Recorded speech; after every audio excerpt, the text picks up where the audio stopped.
এবং সকল দলের মানুষকে মিলিয়ে ইফতার পার্টি আয়োজন করছেন, ইফতার আয়োজন করছেন।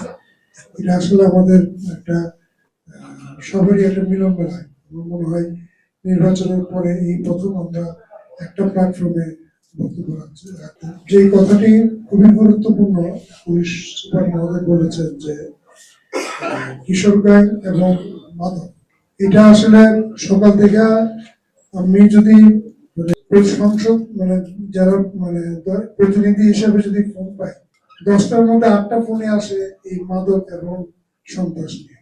আমার মনে হয় বিগত বেশ কয়েক বছর মাদকের ব্যক্তিটা এত বেড়েছে, এখন মাদকের এই বাজার কিংবা মাদকের নেশা কিংবা এই ব্যবসাটা ব্রাহ্মণবাড়িয়াতে একটা স্বাভাবিক ঘটনা।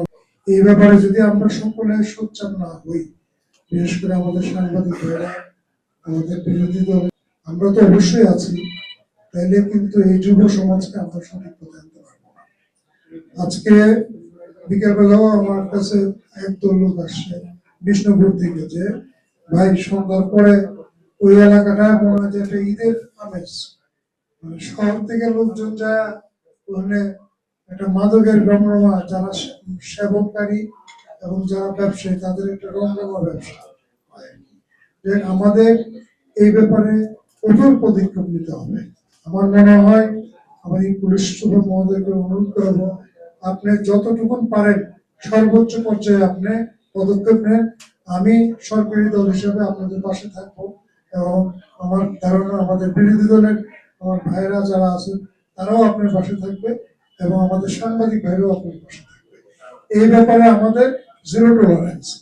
যে আজকের এই ইফতার পার্টিতে যারা আয়োজন করছে অনুষ্ঠিত হয়েছে। ইফতারের ক্ষেত্রে আল্লাহ রাসূল বলেছেন লিসান ফারহাতান, রোজাদারদের দুইটা আনন্দের সময়, একটা হচ্ছে ইনদা ইফতার, ইফতারের সময় একটা আনন্দ, আর একটা হচ্ছে ইনদা লিকা রাব্বি, কিয়ামতের ময়দানে মানুষদের সাহায্যের জন্য মুখাপেক্ষি হবে।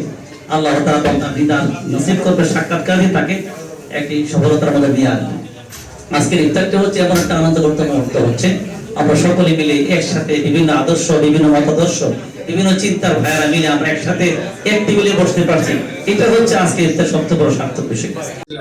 খুবই ভালো লেগেছে, প্রথম দিন যেদিন খুবই ভালো লেগেছে এবং আজকেও খুব ভালো লাগছে যে একটা ঐক্যের যে সম্প্রীতি বা ঐক্যের যে একটা সিম্বল, এটা এখানে প্রেস ক্লাবে আসলে বোঝা যায়।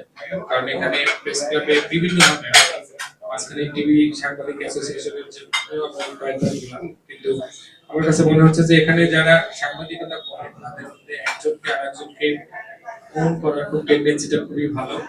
এবং আমার কাছে খুব বেশি এখনো আমি এক্সপোজে যেতে পারিনি, কয়েকজনকে দেখলাম যে এখানে বেশ মানে চিন্তাশীল কিছু ক্রিয়েটিভিটি আছে, এরকম কিছু সাংবাদিকতা আমার কাছে আছে এবং খুব গুণীজন আছে, মানে যারা আসলে অনেকে সাংবাদিকতাটাকে পেশাকে অন্যভাবে ইউজ করে, কিন্তু আমার কাছে মনে হয়েছে বেশ কয়েকজনকে এখানে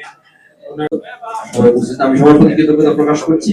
আমাদের ইফতারের সময় হয়ে গেছে, তো